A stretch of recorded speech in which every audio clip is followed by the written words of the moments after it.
मनोहरं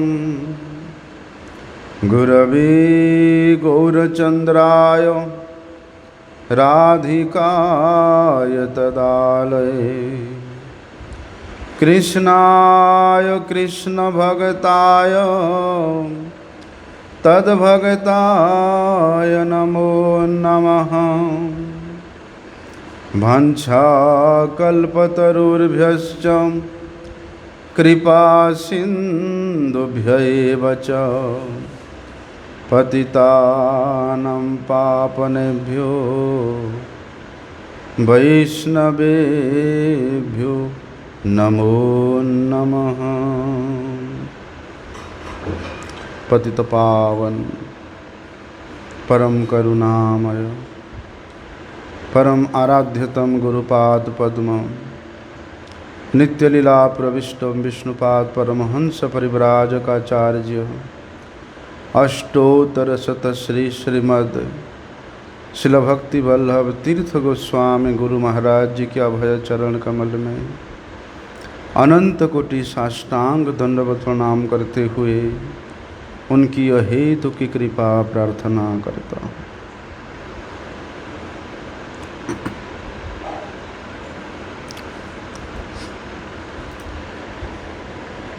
प्रायशः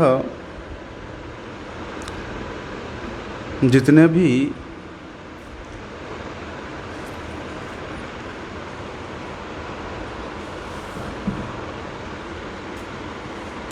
वैष्णव आचार्यों के ग्रंथ है, वे समस्त ग्रंथ श्रुति स्मृति पुराण महाभारत रामायण इन सब शुद्ध भक्ति ग्रंथों के आधार पर ही रचना किया गया है। इसलिए इन वैष्णव आचार्यों के ग्रंथ के माध्यम से भगवत भक्ति का क्या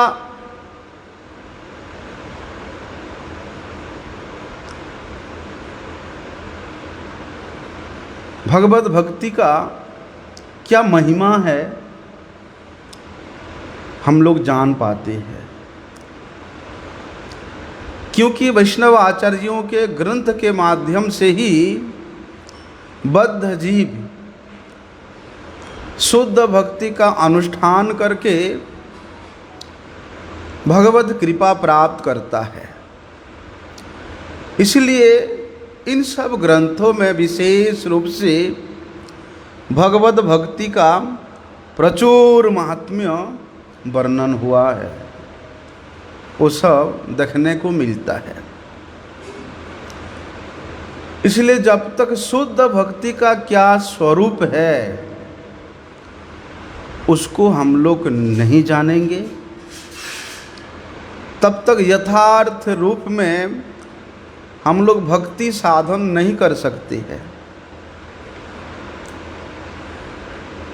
इसलिए शुद्ध भक्ति के स्वरूप को जानने के लिए शुद्ध वैष्णव संप्रदाय का अनुयायी होना पड़ेगा। शुद्ध वैष्णव गणों के मुख विगलित तत्व कथा को श्रवण करना पड़ेगा। उनके द्वारा रचित उन भगवत भक्ति महात्म्य सूचक ग्रंथों का अध्ययन करना पड़ेगा। इसलिए शुद्ध भक्ति के यथार्थ स्वरूप को जाने बिना यथार्थ शुद्ध भक्ति का अनुष्ठान नहीं हो सकता है। इसलिए जो इस शुद्ध भक्ति के स्वरूप को गुरु परंपरा के माध्यम से वैष्णव जनों के कृपा के माध्यम से जान लेता है, फिर उस व्यक्ति अनायास ही इस भव सागर को पार कर जाता है। केवल भव सागर को पार करता ऐसी बात नहीं है, उसका जो चरम प्रयोजन है क्या है? कृष्ण प्रेम, उसको प्राप्त कर लेता है। अरे शुद्धा भक्ति की बात तो अलग है। अगर भक्ति का तनिक भी आभास किसी साधक के अंदर में दिखाई देता है तो उस साधक को ये जो चतुर्वर्गीय है, धर्म, अर्थ, काम और मोक्ष, इसके लिए कष्ट साध्य साधन करने की आवश्यकता नहीं है।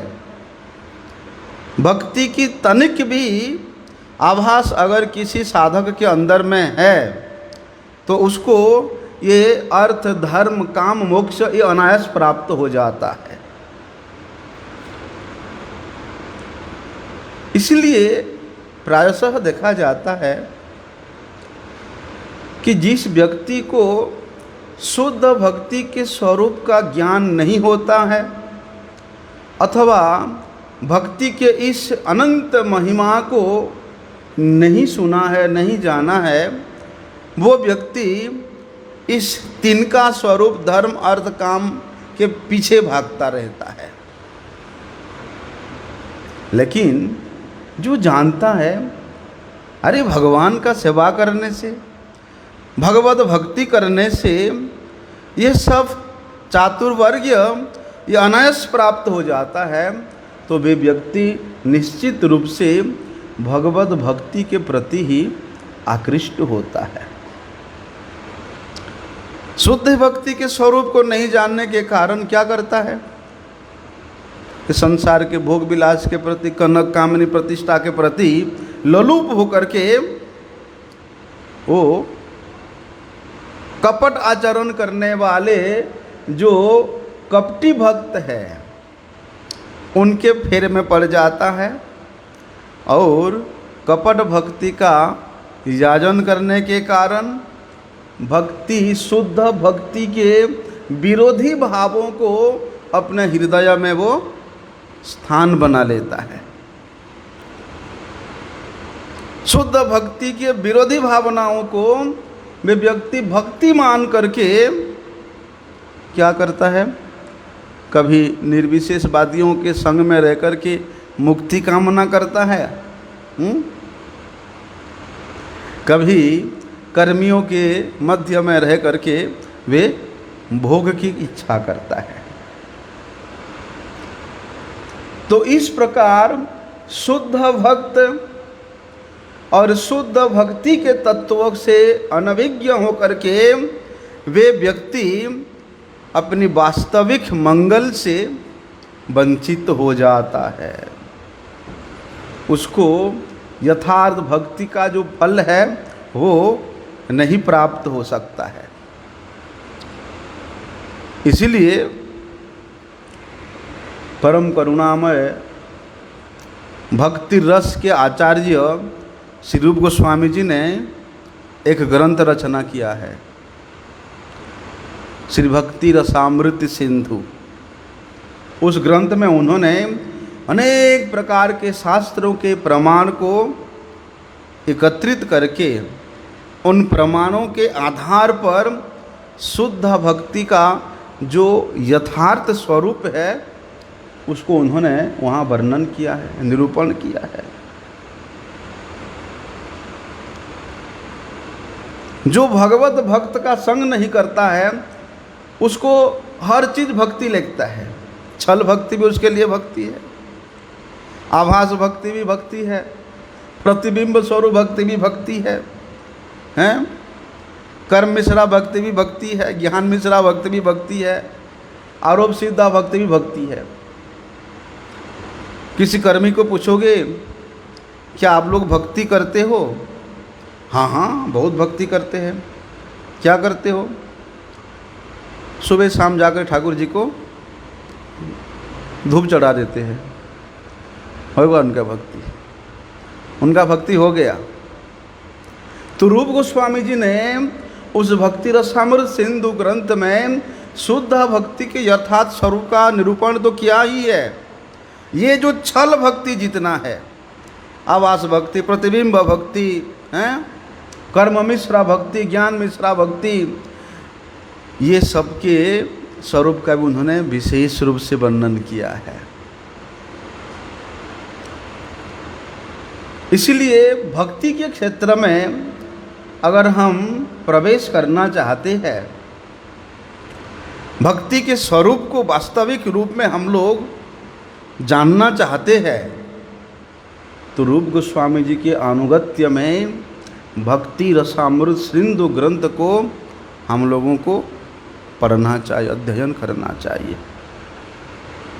लेकिन वो ग्रंथ संस्कृत में है। हमारे गुरुजी ने बंगला में उन जितने भी संस्कृत श्लोक है रूप गोस्वामी जी का, उन्होंने उसको अनुवाद किया है। इसलिए हमारे श्री चैतन्य गौड़ीय मठ में भक्ति रसामृत सिंधु का बंगला अनुवाद सहित प्राप्त है। लेकिन भक्तिबिंदु ठाकुर जी ने सर्वसाधारण के लिए एक विशेष उपकार किया है कि उन्होंने उस भक्ति रसामृत सिंधु के जितने भी श्लोक है, जितने भी उसके गंभीर विचार है, उसको उन्होंने बंगला भाषा में अनुवाद किया, लिखा है। इसलिए भक्तिबिंदु ठाकुर ये कोई साधारण नहीं है। भगवान श्री चैतन्य महाप्रभु जी के वे अंतरंग परिकरों में से एक है। गौरांग महाप्रभु जी के जितने भी पार्षद गण है, षड गोस्वामी गण है, श्री कृष्णदास कविराज गोस्वामी, श्री नरोत्तम दास ठाकुर, श्री विश्वनाथ चक्रवर्ती पाद, हैं, इन्होंने अप्रकट लीला करने के उपरांत लगभग 100 वर्ष तक इस गौड़ीय वैष्णव जगत में ऐसा स्थिति आ गया जिसको गौड़ीय वैष्णव जगत का अंधकार युग माना जाता है। क्यों? क्योंकि इस 100 साल के अंतराल में ऐसा कोई विशेष प्रतिभाशाली आचार्य का प्राकट्य नहीं हुआ है जो कि श्रीमन महाप्रभु जी के उस शिक्षा धारा को पहले के जैसा विशुद्ध रूप में प्रवाहित कर सके। क्या हुआ? इसके परिणाम स्वरूप कुछ ही दिनों में श्रीमन महाप्रभु ने कि जो आचरित प्रचारित धर्म है, प्रेम धर्म है, उसको कितने सारे अपसंप्रदाय अपनी अपनी मनमानी ढंग से प्रचार करने लगा। कितने अपर संप्रदाय, आउल बाउल करता भेजा, नेड़ा नाड़ी साईं, और क्या है, सहजिया सखी भेकी स्मार्त जाद गुसाई।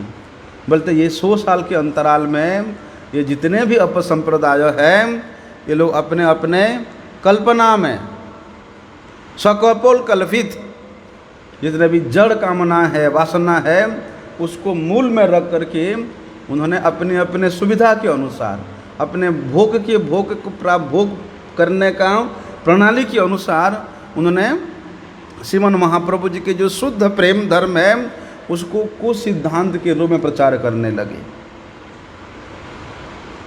बोलते ये 100 साल के अंतराल में ये अपसंप्रदाय के लोगों ने शुद्ध गौड़ीय संप्रदाय को, वैष्णव समाज को इन्होंने इतना अधिक कलंकित किया कि उस समय जो अच्छे लोग थे, जो शिक्षित लोग थे, हैं, वो लोग सोचने लगे, अरे अरे श्रीमन महाप्रभु जी के प्रचारित प्रेम धर्म इतना निकृष्ट है। उन्होंने उसको घृणा के दृष्टि से देखने लगे। धीरे धीरे क्या हुआ, गौड़ीय भक्ति धारा लुप्त हो गई। लेकिन भक्तिबिंदु ठाकुर जी ने इस 100 साल के बाद प्रकट होकर के उन्होंने पुनः श्रीमन महाप्रभु जी के सत संप्रदाय के, सत शिक्षा को, सत सिद्धांत को, सत विचारधारा को उन्होंने अनगिनत ग्रंथ के माध्यम से स्थापित किया।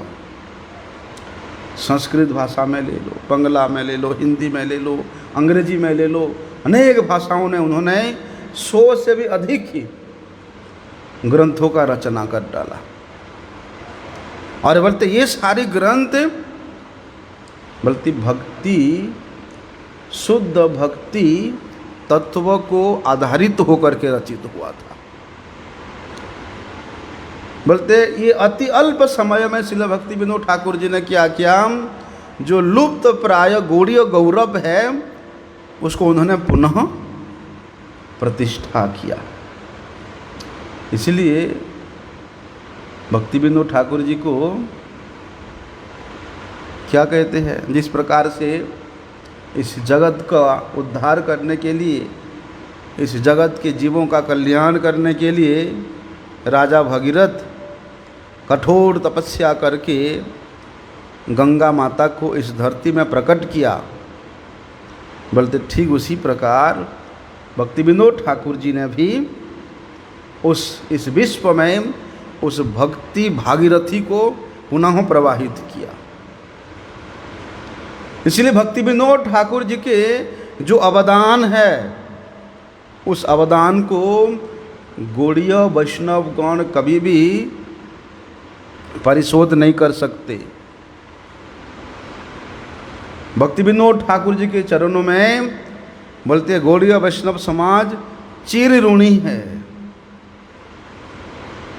इसीलिए तो भक्ति विनोद ठाकुर जी को सप्तम गोस्वामी के रूप में वर्णना करती है। भक्ति विनोद ठाकुर जी ने भक्ति रसामृत सिंधु के उस गंभीर तत्वों को लेकर के एक ग्रंथ रचना किया, जिसका नाम है भक्ति तत्व विवेक। पढ़ा? नहीं पढ़ा? बोलते उस ग्रंथ में उन्होंने प्रायशः रूप गोस्वामी जी के भक्ति रसामृत सिंधु के जो संस्कृत श्लोक है, या संपूर्ण श्लोक को नहीं लेने पर भी उनका जो गंभीर विचार है उसको उन्होंने उस ग्रंथ में स्थापन किया है। उस ग्रंथ का अध्ययन करने से, उस ग्रंथ का अनुशीलन करने से पता चलता है कि शुद्ध भक्ति का स्वरूप क्या है। वहाँ लिखते हैं भक्ति ठाकुर जी कि युगपथराजते यस्मिन् भेदा भेद विचित्रता वंदे तम कृष्ण चैतन्यम पंचतत्वान्वितं स्वतः प्रणम्य गौरचंद्रस्य सेवकान् शुद्ध वैष्णवान् भक्ति तत्व विवेकाख्यम शास्त्रं वक्ष्यामि यत्नतः विश्व वैष्णवदासस्य क्षुद्रस्य किंचनस्य मे एतस्मिन् उद्यमे एकं बलं भागवति क्षमा।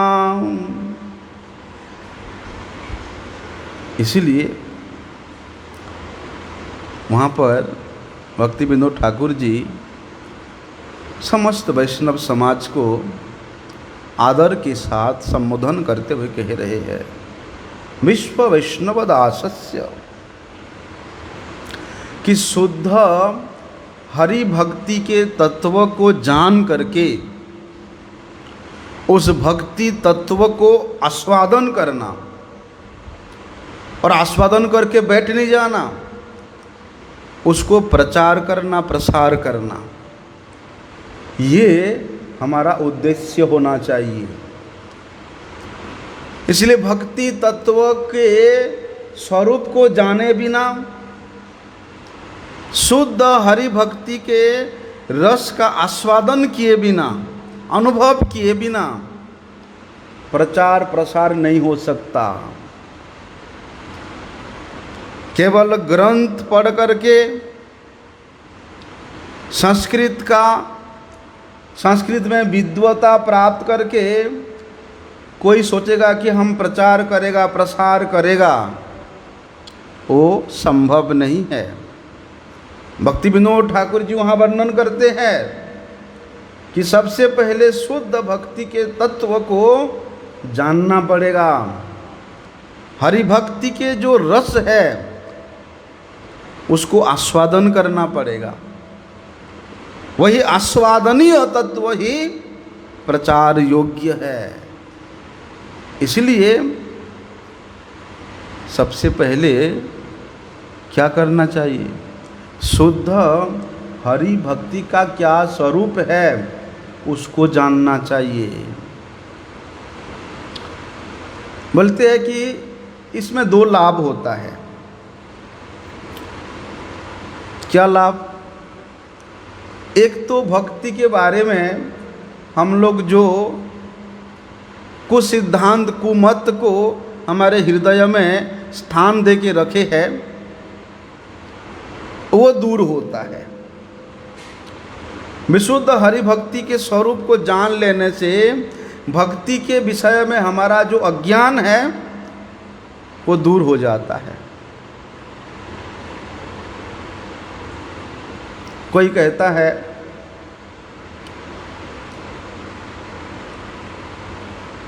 कि सूर्य को दिन में एक बार जल चढ़ा देने से भक्ति हो जाता है। कोई कहता है कि केले के पेड़ को हफ्ता में एक बार पूजा कर लेने से भक्ति होता है। इस प्रकार के जो भक्ति में अपसिद्धांत है वो लोगों में प्रचार है। इसलिए दुनिया के लोग क्या करते हैं, विशेष रूप से भक्ति के बारे में, जैसे कोई मंदिर में कोई जाता है, देखता है, ठीक है, कोई उसके सामने खड़ा होकर के भगवान से प्रार्थना करता है,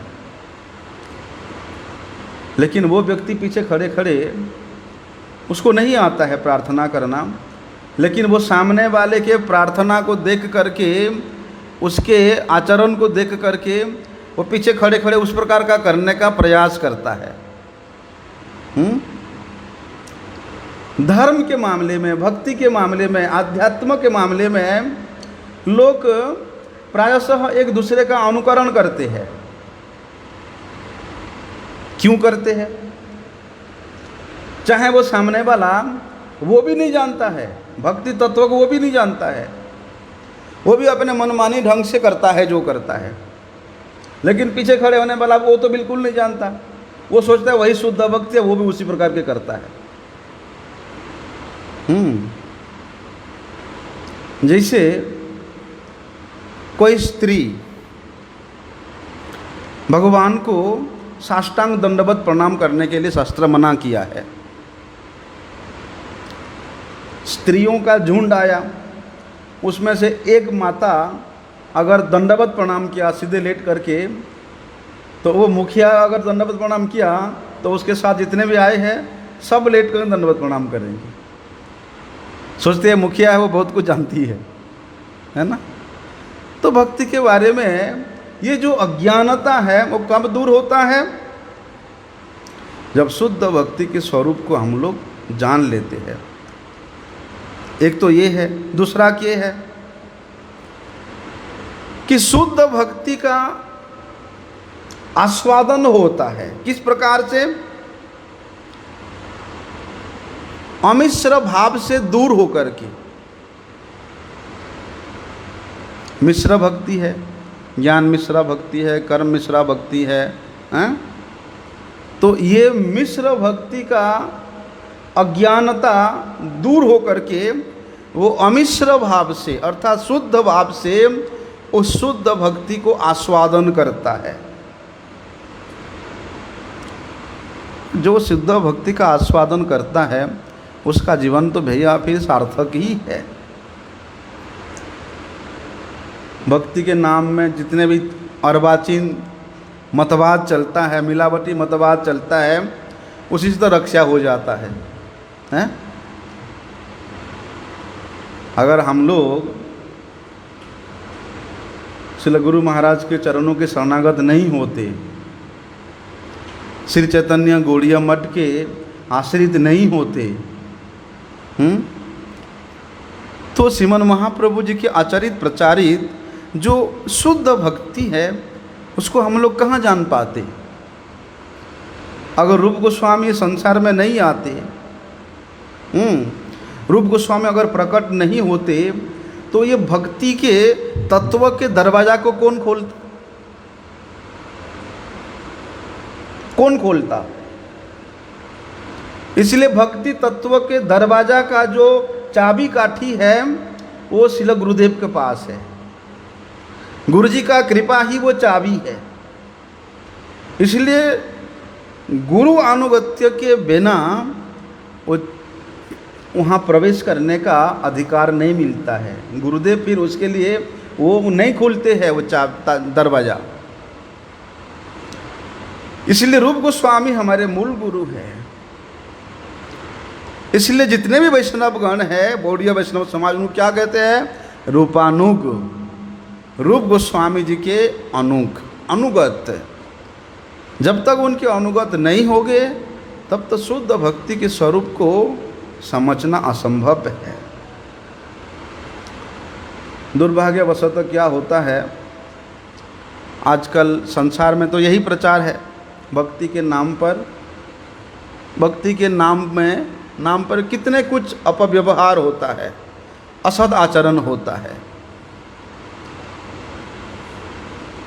कोई कहता है कि भाई मेरा कर्म ही मेरा भक्ति है। कोई कहता है मेरे परिवार का पालन करना ही मेरा भक्ति है। कोई कहता है मेरे माता पिता का सेवा करना ही मेरा भक्ति है, हैं? जिसको कि कर्म मिश्रा कहते हैं, ज्ञान मिश्रा, योग मिश्रा। तो ये जो मिश्रा भक्ति है, जो कि भक्ति के नाम से दूषित है, कल्पना मात्र मतवाद को लेकर के, जैसे जब महामारी होता है, अभी जब कोरोना हुआ था पीछे में, एक जीवाणु कोरोना का एक जीवाणु अगर किसी के नाक के माध्यम से यहाँ पहुँचा तो वे वहाँ पर हजारों लाखों संख्या में अंडा दे करके अपना प्रभाव विस्तार कर लेता है।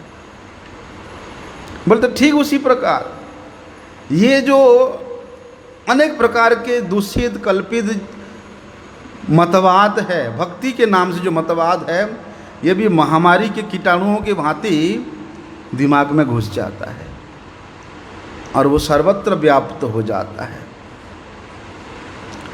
फिर क्या होता है, लोग इस दूषित और ये मिश्रित जो कुमत है उसको ही भक्ति समझ करके उसका आदर करते हैं। फलस्वरूप क्या होता है, शुद्ध भक्ति से वे लोग वंचित हो जाते हैं। शुद्ध भक्ति से वंचित होना मतलब उसका साधन भजन ऐसे कि मनुष्य जीवन प्राप्त करना भी व्यर्थ बेकार है।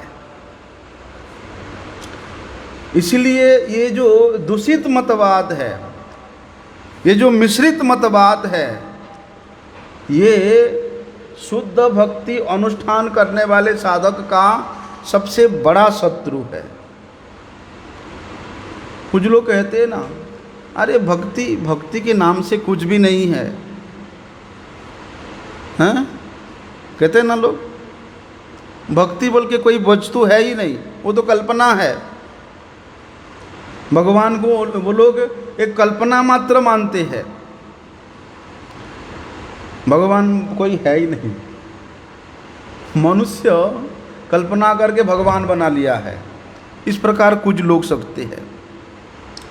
कुछ लोग तो कहते हैं अरे ये भक्ति तो एक व्याधि है, परिवार में अगर एक को भक्ति रूपी व्याधि लगा तो वो सबको लग जाता है।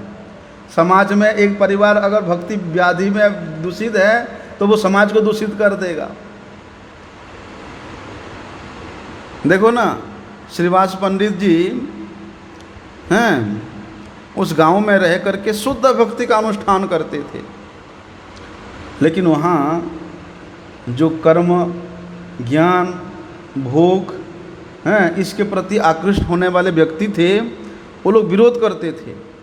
अरे ये पागल है श्रीवास, हैं, इसके संस्पर्श में आओगे तो सब पागल हो जाएंगे, इसको भक्ति का व्याधि लगा है, इसलिए उसके पास कोई नहीं जाना, उसके घर के आजू बाजू में ही मत जाना।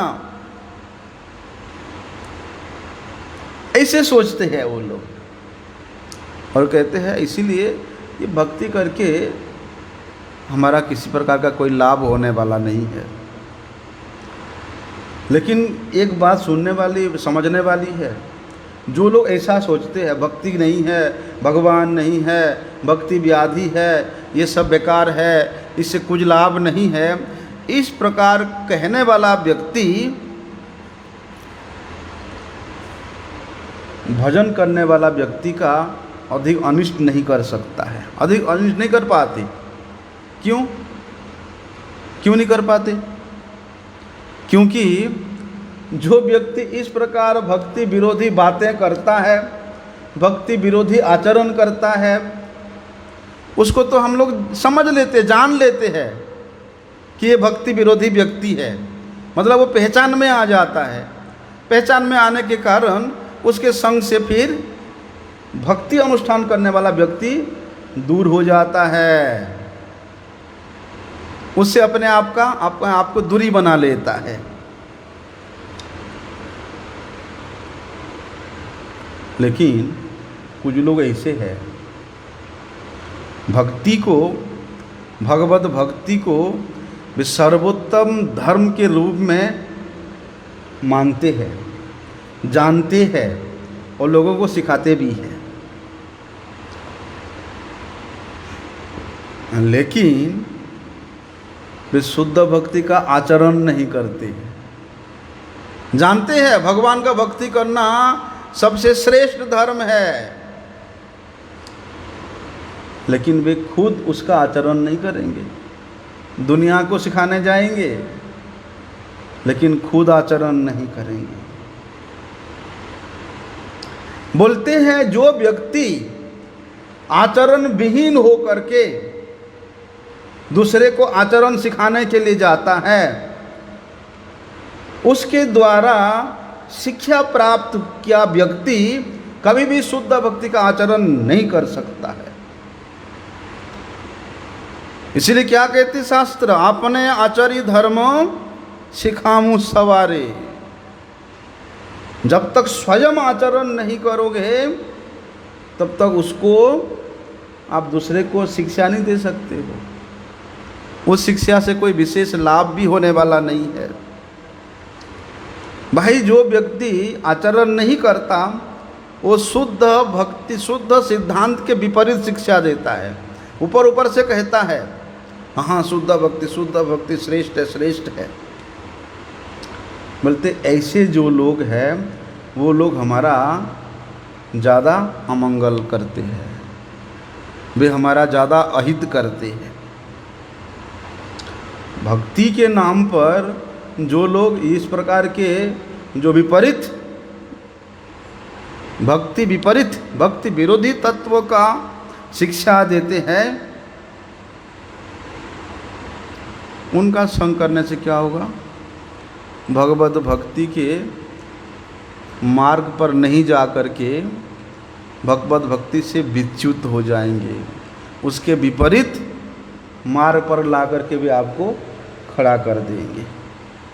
इसलिए हमारे पूर्व आचार्यों ने हम लोगों को क्या शिक्षा दिया?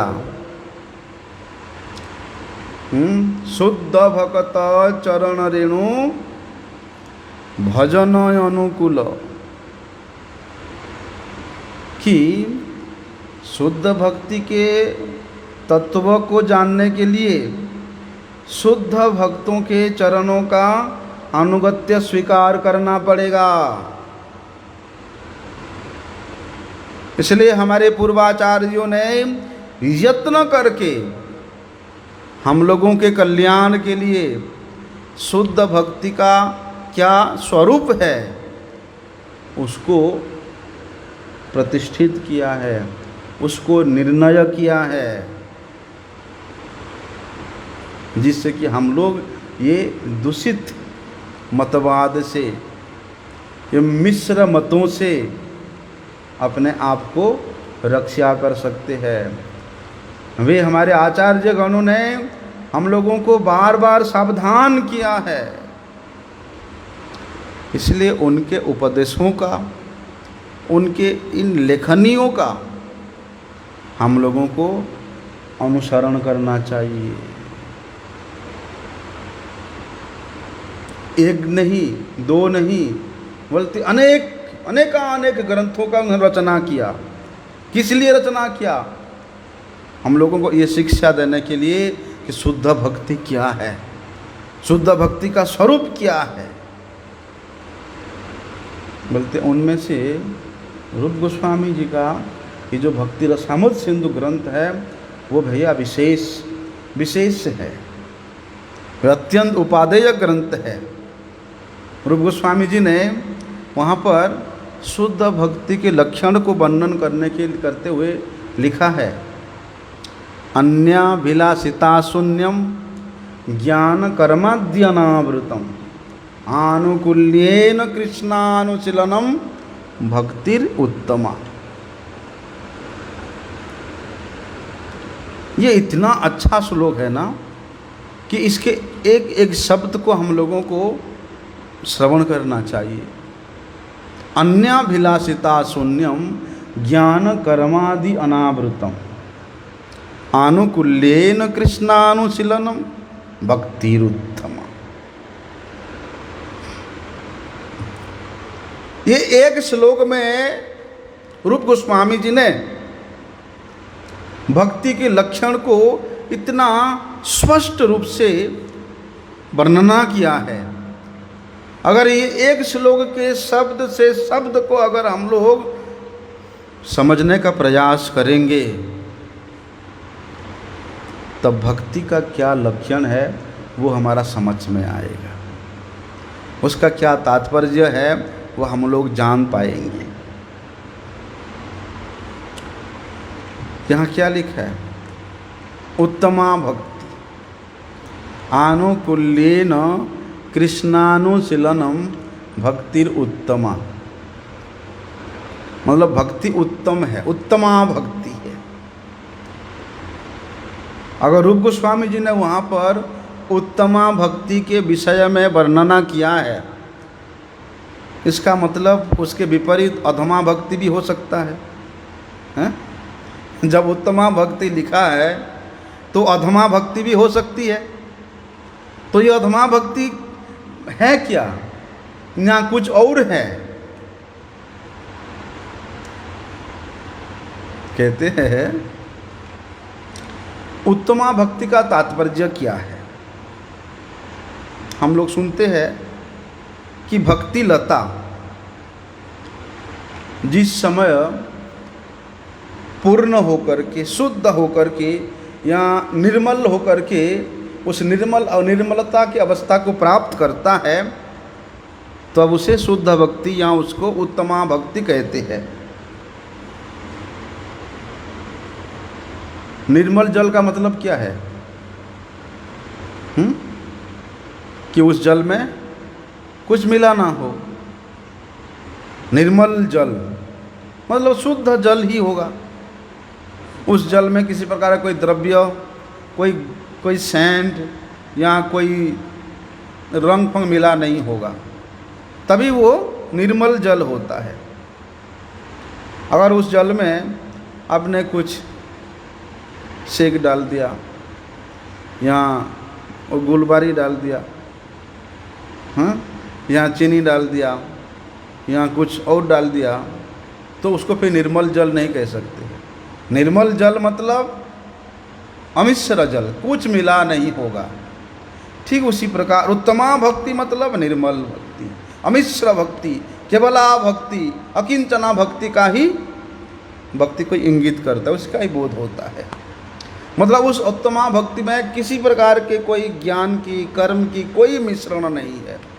वो केवला भक्ति है, वो अकिंचना भक्ति है, जिस भक्ति में किसी प्रकार का कोई स्वयं के लिए मांग नहीं है। केवल जो सेव्य वस्तु है, जो इष्ट वस्तु है, उसके सुख के तात्पर्य ही वो उत्तमा भक्ति को इंगित करता है। इसलिए भक्ति के जो विपरीत आचरण है, भक्ति के जो विपरीत भाव है, उसको अगर आप ग्रहण करोगे तो वे अधमा है। भक्ति करता है लेकिन शुद्ध भक्ति के विपरीत भावों को ग्रहण करता है, शुद्ध भक्ति के विपरीत आचरणों को वो करता है। ऐसा जैसे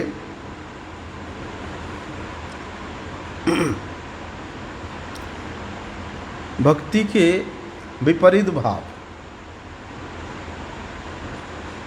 क्या है?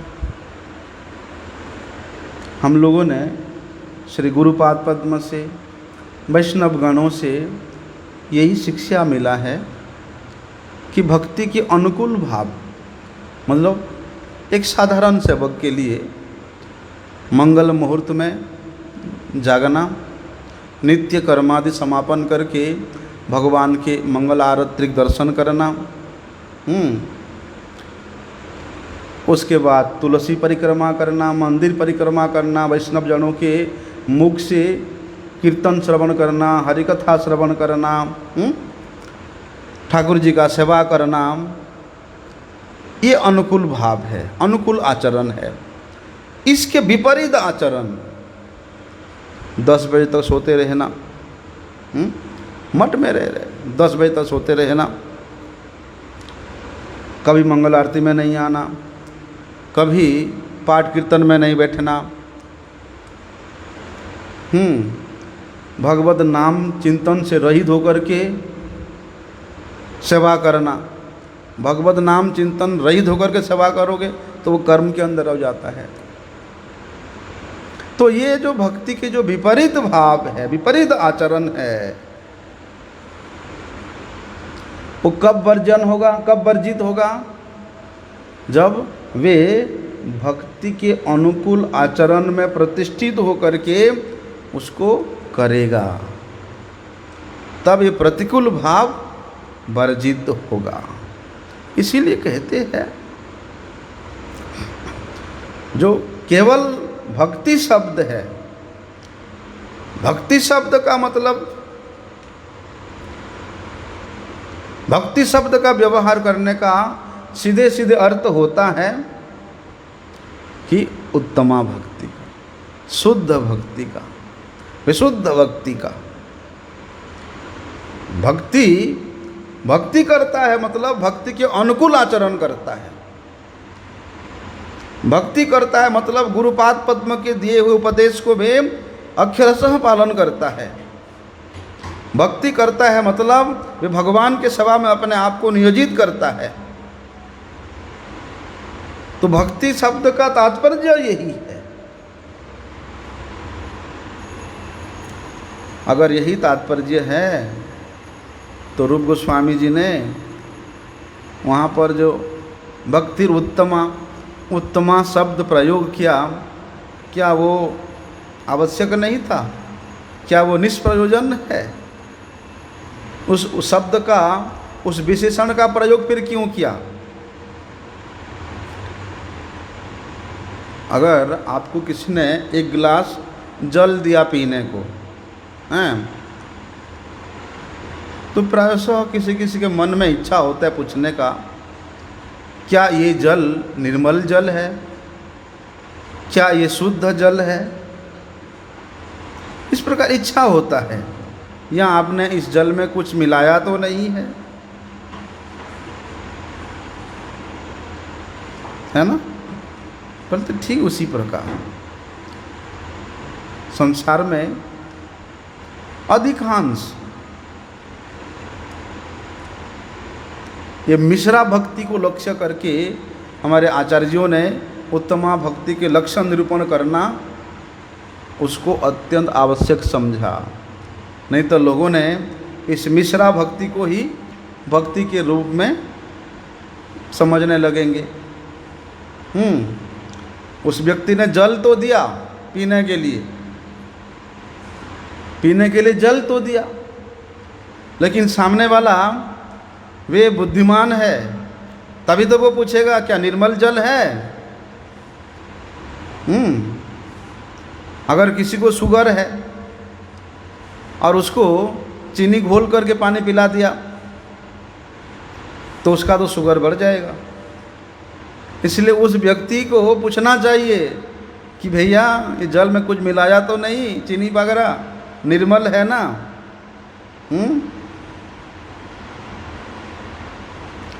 इसलिए वैष्णव जनों को कोई कहीं से भी प्रसाद ला के दे देता है। कोई देवी का प्रसाद लेकर के ला करके, कोई देवता का प्रसाद ला करके, कहीं कहीं से भूत प्रेतों का प्रसाद ला करके अगर किसी वैष्णव को देता है तो वैष्णव जन पहले पूछते हैं, भैया किसका प्रसाद है, मेरे गोविंद का है ना और किसी का प्रसाद है। इसलिए वैष्णव जन तो प्रसाद भी शुद्ध भक्ति आचरण करने वाला व्यक्ति के हाथ से ही ग्रहण करते हैं, कर्मी के हाथ से नहीं, ऐसे कि ज्ञानी के हाथ से नहीं, ऐसे कि जोगी के हाथ से भी नहीं लेते भक्तजन। तो भक्तजन, इसलिए हमारे गौड़ीय मठ में एक नियम है कि भैया जिसका दीक्षा नहीं हुआ है वो परिवेशन नहीं कर सकता, वो ठाकुर जी का रोषेई नहीं कर सकता, वो पूजा नहीं कर सकता। दीक्षा विहीन व्यक्ति, उसका निष्ठा नहीं होता है भगवान में। मठ में रह रहा है, मठ में सेवा कर रहा है, लेकिन जब तक दीक्षा ग्रहण नहीं करता तब तक उसका जो चित्त वृत्ति एकनिष्ठ नहीं होता है। इसलिए जब तक भगवत पाद पद एकनिष्ठ ना हो व्यक्ति, तब तक उसके हाथ से जल भी ग्रहण नहीं करना चाहिए।